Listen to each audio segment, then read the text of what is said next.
ಆ ದುಡ್ಡು ಕೂಡ ನಮಗೆ ಕೊಡಬೇಕಂತಕ್ಕಂಥದ್ದು ಇವತ್ತಲ್ಲ, ಮೊದಲನೇ ದಿವಸದಿಂದನೂ ನಮ್ಮ ವಾದ ಇದೆ. ಹಂಗಾಗಿ ಇವತ್ತು ನಮಗೆ ಆ ದುಡ್ಡು ಬಂದಿಲ್ಲ. ಹಂಗಾಗಿ ಇವತ್ತು ಸ್ವಲ್ಪ ಮಟ್ಟಿಗೆ ನಮಗೆ ಮೈನಸ್ ಅನ್ನು ಕಾಣ್ತದೆ ಅಂತ ಈ ಸಂದರ್ಭಕ್ಕೆ ಹೇಳಕ್ಕೆ ಇಚ್ಛೆ ಬಯಸ್ತೀನಿ. ಬಜೆಟ್ ಬಗ್ಗೆ ಬಿಜೆಪಿಯವರು ಆಕ್ರೋಶವರಾಗ್ತಿದ್ದಾರೆ ಸರ್. ಚಂಪು ಕೊಟ್ಟಿದ್ದಾರೆ ಈ ಬಜೆಟ್. ಅದೇ ಕೇಂದ್ರದಿಂದ ಇವರಿಗೆಲ್ಲ ಬಂಗಾರ ಚಂಪು ಕೊಟ್ಟಾರೆ. ಇವರಿಗೆ ಕೇಂದ್ರ ಮೊನ್ನೆ ಆಯ್ತಲ್ಲ, ಮೋದಿ ಸಾಹೇಬರು ಎಲ್ಲರ ಮನೆಗೆ ಬಂಗಾರನೇ ಕೊಟ್ಟಿದ್ದಾರೆ. ಇವರು ಈ ದೇಶದ ಸಾಲ ಇವತ್ತು 200 ಲಕ್ಷ ಹೆಚ್ಚು ಕೋಟಿ ಇದೆ. ಸ್ವಾತಂತ್ರ್ಯ ಸಿಕ್ಕಿ ದೇಶದಲ್ಲಿ 55 ಲಕ್ಷ ಕೋಟಿ ಸಾಲ ಇತ್ತು. ಇವತ್ತು 225 ಲಕ್ಷ ಕೋಟಿ ಸಾಲ ಇದೆ. ಇವರೇನು ಕೊಟ್ಟಿದ್ದಾರಂತೆ?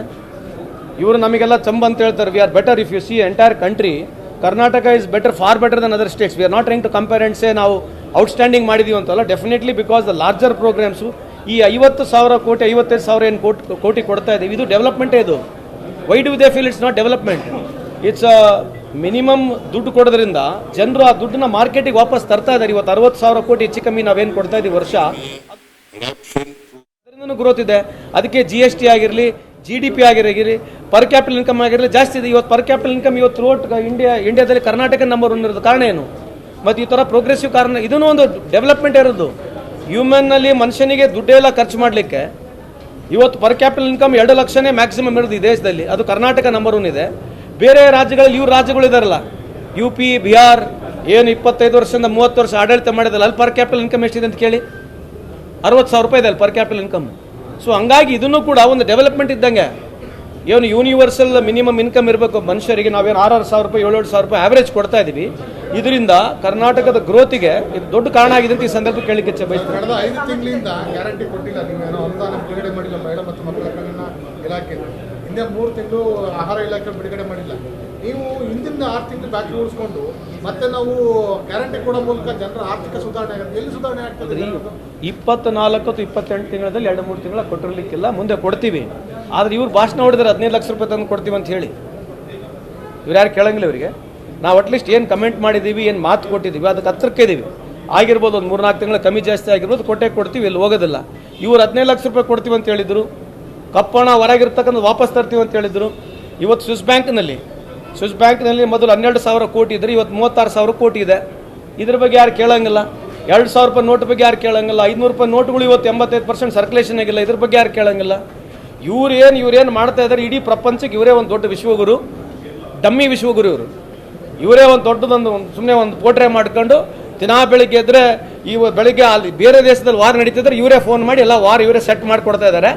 ನಮ್ಮ ಪಾಕಿಸ್ತಾನ ಜೊತೆ ವಾರ್ ಸೆಟ್ ಮಾಡಿದ್ರೆ ಅವ್ರು ಹೇಳ್ದಂಗೆ ನಾವು ಕೇಳಬೇಕು.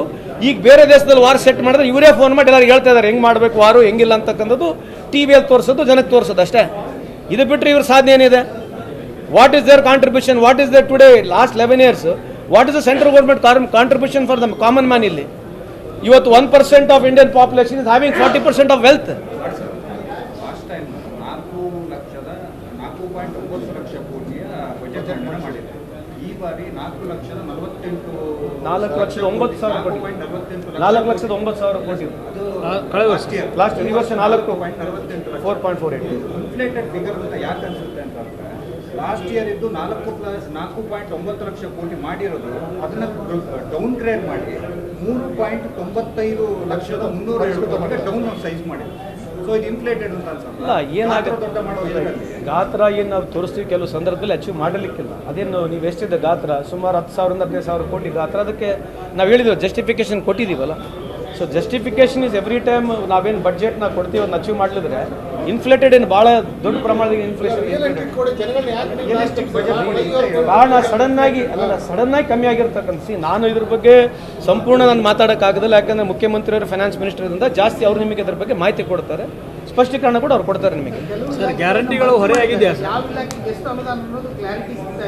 ಅವ್ರ ಇಲಾಖೆನ ನೀವು ಕೇಳಬೇಕು ಸರ್. ಗ್ಯಾರಂಟಿಗಳು ಏನಾದರೂ ಹೊರೆ ಆಗಿದೆಯಾ ಸರ್? ಹೊರೆ ಏನಾಗಿಲ್ಲ ರೀ. ಇವ್ರಿಗೆ BJP ಹೊರೆ ಅಂತ ಕಾಣ್ತದೆ. ಅವರೇ ಹೇಳ್ತಿರೋದು ಗ್ಯಾರಂಟಿ ಅಂತ ರೊಕ್ಕ ಅಲ್ಲ. ಗ್ಯಾರಂಟಿನ ಒಂದು ಪ್ರೋಗ್ರಾಮ್ ಇದ್ದಂಗೆ, ಗ್ಯಾರಂಟಿನ ಒಂದು ಅಭಿವೃದ್ಧಿ ಇದ್ದಂಗೆ, ಗ್ಯಾರಂಟಿನ ಒಂದು ಪ್ರೋಗ್ರಾಮ್ ಇದ್ದಂಗೆ. ಅದೇ ಯಾಕೆ ಅದನ್ನ ಕಡೆಗಣಿಸ್ತಾರೆ? ಮತ್ತು ಇವರೆಲ್ಲ ಹೋಗಿ ಯಾಕೆ ದುಡ್ಡು ಕೊಡ್ತಾರೆ? ಅಸ್ಸಾಂನಲ್ಲಿ ಕೊಡ್ತಾ ಇದ್ದಾರೆ ಇದೇ ದುಡ್ಡು. ಬಿಹಾರ್ನ ಕೊಟ್ರಲ್ಲ ಎಲೆಕ್ಷನ್ಕಿಂತ ಮುಂಚೆ ದುಡ್ಡು. ಎಲೆಕ್ಷನ್ಕಿಂತ ಮುಂಚೆ ಬಿಹಾರ್ನಾಗ 8,000 ಕೋಟಿ ಕೊಟ್ರಲ್ಲ, 8,000 ರೂಪಾಯಿ ಹಾಕಿದ್ರಲ್ಲ ಒಂದೊಂದು ಅಕೌಂಟಿಗೆ. ಎದಕ್ಕೆ ಹಾಕಿದ್ರೆ ಅಂತ ಇವರು?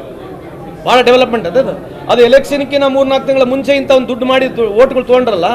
ಇದು ವಿಶ್ವಗುರುದು ಭಾಳ ಗ್ರೇಟ್ ಟೆಕ್ನಾಲಜಿನ? ಇದು ಭಾಳ ದೊಡ್ಡ ಬುದ್ಧಿವಂತಿಕೆ, ಇದು ಭಾಳ ದೊಡ್ಡ ಅಭಿವೃದ್ಧಿನ? ಇವರು ಎಲೆಕ್ಷನ್ಗೆ ಗೆಲ್ಲೋದು ಬಿಟ್ಟರೆ ಈ ದೇಶದ ಕೊಡುಗೆ 0 ಇದೆ. ಇವತ್ತು ಇಡೀ ದೇಶದಲ್ಲಿ ನೀವೆಲ್ಲೇ ನೋಡಿ ಸೌತ್ ಇಂಡಿಯಾನೇ ಭಾಳ ಪ್ರೋಗ್ರೆಸಿವ್ ಆಗಿದೆ. ಯಾಕಂತಂದ್ರೆ ಇವತ್ತು ನಾವು ಮಾಡಿರ್ತಕ್ಕಂಥ ಕಳೆದ 70 ವರ್ಷದಿಂದ ಸ್ವಾತಂತ್ರ್ಯ ಸಿಕ್ಕಿಲ್ಲಿ 80 ವರ್ಷವರೆಗೆ ಏನಿದೆ, BJP ನಾನ್ ರೂಲ್ ಸ್ಟೇಟಿಗೆ ನಾನ್ BJP ರೂಲ್ ಸ್ಟೇಟಿಗೆ ನೋಡಿದ್ರೆ ವಿ ಆರ್ ಫಾರ್ ಬೆಟರ್ ಅಂತ ಈ ಸಂದರ್ಭಕ್ಕೆ ಹೇಳಿಕ್ಕೆ ಇಚ್ಛೆ ಬಯಸ್ತೀನಿ. ಅದು ನಾನು ವೆಲ್ಕಮ್ ಮಾಡ್ತೀನಿ. ಯಾಕಂದರೆ 16 ವರ್ಷದ ಮಕ್ಕಳಿಗೆ ಈ ಸೋಷಿಯಲ್ ಮೀಡಿಯಾಲಿಂದ ಈ ಸೋಷಿಯಲ್ ಪ್ಲಾಟ್ಫಾರ್ಮ್ನಿಂದ ಹೊರಗಿರೋದ್ರಿಂದ ಭಾಳಷ್ಟು ಅಡ್ವಾಂಟೇಜ್ ಆಗ್ತಕ್ಕಂಥದ್ದು. ಇವತ್ತು ಎಲ್ಲರೂ ಬರೀ ಮಕ್ಕಳಷ್ಟೇ ಅಲ್ಲ, ನಮ್ಮದು ಸ್ಕ್ರೀನ್ ಟೈಮ್ 6 ತಾಸು 7 ತಾಸು 8 ತಾಸು ಆಗಿದೆ.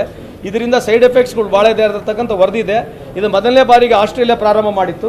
ಅದಾದಮೇಲೆ ಇವತ್ತು ನಮ್ಮ ದೇಶದಲ್ಲಿ perhaps Karnataka is number 1 state at least progressive ಆಗಿ ಯೋಚನೆ ಮಾಡಿ ಈ ಥರದ್ದು ನಾವು ಕಾನೂನನ್ನು ತಂದಿದ್ವಿ.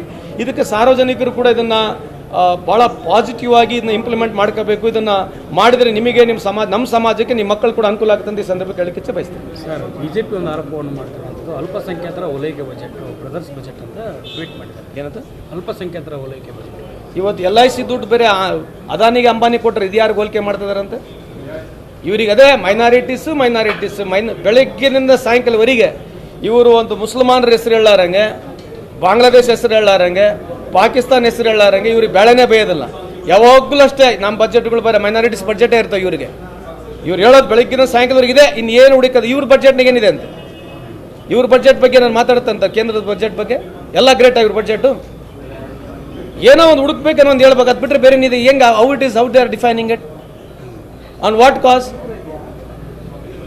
ಏನು ರೀಸನ್ ಏನಂತ ಹಂಗೆ ಹೇಳ್ಬಿಟ್ರೆ ಮುಗಿತಂತ ಕೇಳ್ಬೇಕಲ್ಲ. ಏನು ಸರ್ ಹಿಂಗೆ ಹೇಳಿದ ಅರ್ಥ ಏನಂತ ಬಿಡಿಸಿ ಹೇಳಕ್ಕೆ ಕೇಳ್ರಿ. ಟ್ವೀಟ್ ಮಾಡಿದೆ ಸರ್, ಎಷ್ಟು 400 ಕೋಟಿ ಉರ್ದು ಶಾಲೆಗಳಿಗೆ ಕೊಟ್ಟಿದ್ದೀರಿ, ವೃದ್ಧಾಪ್ಯ ವೇತನ ಮಾಡ್ತೀರಿ, ಹೊತ್ತು ಇದರಲ್ಲಿ ಏನು 5 ಕಲಿಕಾ ಕೇಂದ್ರಗಳನ್ನ ಮಾಡೋದಕ್ಕೆ ಕೂಡ ಮಾಡಿದ್ರೆ ಅಂತೇಳಿ ಹೊಲಿಕೆ ಜಾಸ್ತಿ ಆಗ್ತಿದೆ. ಇವ್ರದ್ದು ಟ್ವೀಟ್ ಮಾಡಿ ಇವ್ರದ್ದು BJP ಅವರು ಅಧಿಕಾರಕ್ಕೆ ಬಂದಾಗಲಿಂದ 10,000 ಕೋಟಿ ಇವರು ಅಕೌಂಟ್ BJP ಪಾರ್ಟಿ ಆಫೀಸ್ ದುಡ್ಡು ಬಂತಲ್ಲ, ಇದು ಯಾರಿಗೆ ಬಂತಂತೆ? ಇವ್ರದ್ದು 10,000 ಕೋಟಿ ಇದೆಯಲ್ಲ ಇವತ್ತು BJP ಪಾರ್ಟಿ ಫಂಡ್ 10,000 ಕೋಟಿ ಇದೆಯಲ್ಲ, ಮತ್ತು ಇವ್ರು ಯಾಕೆ ಶಾಲೆಗಳು ಕಟ್ಟಿಲ್ಲಂತೆ? ಇವ್ರಿಗೆ ಎಲ್ಲಿಂದ ಬಂತ 10,000 ಕೋಟಿ ಇವರಿಗೆ BJP ಅವರಿಗೆ?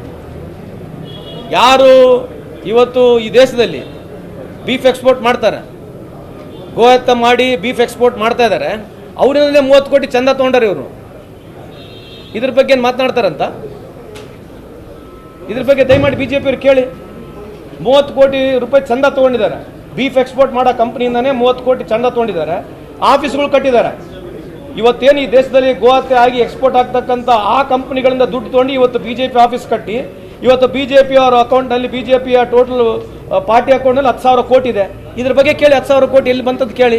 ಆಮೇಲೆ ಇದ್ರದ್ದು ವಿಶೇಷವಾಗಿ ಪ್ರಧಾನಮಂತ್ರಿಯ ರಿಲೀಫ್ ಫಂಡ್ ಬಗ್ಗೆ ಯಾಕೆ ಮಾತನಾಡ್ತಿಲ್ಲ ಇವರು? ಪ್ರಧಾನಮಂತ್ರಿ ಕ್ವಶನ್ ಹಾಕ್ಬೇಡ್ರಿ ಅಂತ ಹೇಳ್ತಾರಲ್ಲ. ಪ್ರಧಾನಮಂತ್ರಿ ರಿಲೀಫ್ ಫಂಡ್ ಏನು ದುಡ್ಡು ತೊಗೊಂಡ್ರು ಕೋವಿಡ್ ಸಂದರ್ಭದಲ್ಲಿ, ಆ ದುಡ್ಡು ಬಗ್ಗೆ ಪ್ರಶ್ನೆ ಕೇಳಬಾರ್ದು, ಆ ದುಡ್ಡು ಬಗ್ಗೆ ಪ್ರಶ್ನೆ ಕೇಳಬಾರ್ದಂತ ಈ ದೇಶದ ವ್ಯವಸ್ಥೆಯಲ್ಲಿ ಹೇಳ್ತಾರಲ್ಲ, ಇದ್ರ ಬಗ್ಗೆ ಏನು ಮಾತನಾಡ್ತಾರಂತೆ? ಇದು ಕೇಳಿ ಆಮೇಲೆ ಮಾತಾಡೋಣ ಅವ್ರಿಗೆ.